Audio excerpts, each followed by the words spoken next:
দিল্লির আদালতে বড় জয় তৃণমূল কংগ্রেসের। রাজধানীর জয়হিন্দ কলোনিতে বসবাসকারী বাঙালিদের উচ্ছেদের উপর স্থগিতাদেশ দিয়েছে পাতিয়ালা হাউস কোর্ট। আদালতের এই নির্দেশকে তাদের লড়াইয়ের বড় সাফল্য হিসেবে দেখছে বাংলার শাসক দল। দিল্লির অভিজাত এলাকা বসন্ত কুঞ্জের পাশেই রয়েছে জয়হিন্দ কলোনি। সেখানে বসবাসকারী বাংলাভাষীদের অভিযোগ, বাংলায় কথা বলার জন্য তাদের হেনস্থা করা হচ্ছে। তাদের আরও অভিযোগ, মাস কয়েক আগে দিল্লি পুলিশ ওই কলোনিতে বসবাসকারী সবার পরিচয়পত্র খতিয়ে দেখেছিল।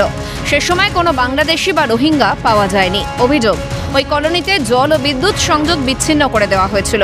সম্প্রতি তৃণমূলের এক প্রতিনিধি দল জয়হিন্দ কলোনিতে গিয়ে সেখানকার বাংলাভাষীদের সঙ্গে দেখা করেছিলেন। পাশাপাশি এই ইস্যুতে ধর্নাতেও বসেছিলেন তারা। এই অবস্থায় দিল্লির পাতিয়ালা হাউস কোর্ট উচ্ছেদ অভিযানে স্থগিতাদেশ দেওয়ায় স্বভাবতই উচ্ছ্বসিত বাংলার শাসক শিবির। তৃণমূল সাংসদ কল্যাণ বন্দ্যোপাধ্যায়ের দাবি, এটা বাঙালির জয়, বাঙালি লড়াই করতে জানে।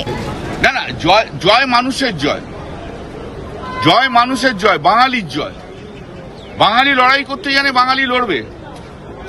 নেতৃত্ব দিচ্ছে মমতা বন্দ্যোপাধ্যায়, কিন্তু সমস্ত বাঙালি জাতি মমতাদের সঙ্গে লড়ছে। এটা জয় বাংলার জয়, জয় বাঙালির জয়।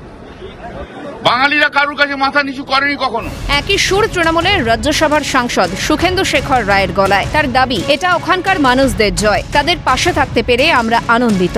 এটা যারা ওখানকার বাসিন্দা তাদের জয়। আমরা আনন্দিত যে তাদের পাশে আমরা থাকতে পেরেছিলাম মমতা ব্যানার্জির নির্দেশে। এবং তখনই আমরা জানতে পারি যে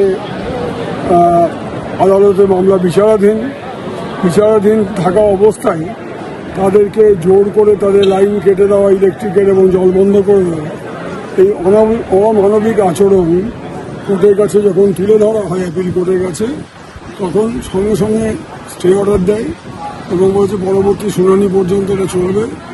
এবং মালিকানা নিয়ে এখনও যথেষ্ট বিরোধ আছে। দিল্লি ডেভেলপমেন্ট অথরিটির সঙ্গে কিছু ব্যক্তি মালিকানা যাদের আছে বলে দাবি করছে তাদের। সুতরাং এটা একটা আদালতের ব্যাপার। যদিও এই ইস্যুতে বঙ্গের শাসক দলকে মিথ্যে ছাড়েনি পদ্ম শিবির। কেন্দ্রীয় প্রতিমন্ত্রী সুকান্ত মজুমদারের দাবি, যারা ভারতীয় নাগরিক নন তাদের ফেরত যেতেই হবে। কোর্টে সাময়িকভাবে স্টে হয়েছে, তাতে অত আনন্দিত হওয়ার কিছু নেই। যারা বাংলাদেশি, আমাদের একটাই বক্তব্য, যারা বাংলার অধিবাসী, যারা ভারতীয় নাগরিক তারা ভারতে থাকবেন, যারা ভারতীয় নাগরিক নন তাদের ফেরত যেতে হবে। কোনো বাংলাদেশি মুসলিমকে আমরা এখানে থাকতে দেবো না। প্রচুর রোহিঙ্গা আছে। এখন তো পশ্চিমবঙ্গে পর্যন্ত পাওয়া গেছে যে যেখানে যে অধিবাসী তিনি নিজে তার মাদার ট্যাঙ্কে রোহিঙ্গা ভাষা বলেছে।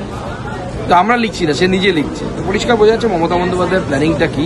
দিল্লির পাটিয়ালা হাউস কোর্ট জানিয়ে দিয়েছে এদের উচ্ছেদ করা যাবে না এখনই, অর্থাৎ উচ্ছেদের উপর স্থগিতাদেশ দিয়েছে দিল্লির পাটিয়ালা হাউস কোর্ট, যাকে নৈতিক জয় হিসাবে দেখছে তৃণমূল কংগ্রেস। তৃণমূল কংগ্রেসের পক্ষ থেকে সাংসদরা বলছেন, যেখানেই বাঙালিদের উপর এই ধরনের অত্যাচার করা হবে এবং বাংলা ভাষা বলার জন্য তাদের বাংলাদেশি বলে দাগিয়ে দেওয়ার চেষ্টা করা হবে বা উচ্ছেদের চেষ্টা করা হবে, সেখানেই তৃণমূল কংগ্রেস তাদের পাশে গিয়ে দাঁড়াবেন এবং সারা দেশে কোথাও বাঙালি নিপীড়ন মেনে নেবেন না তারা।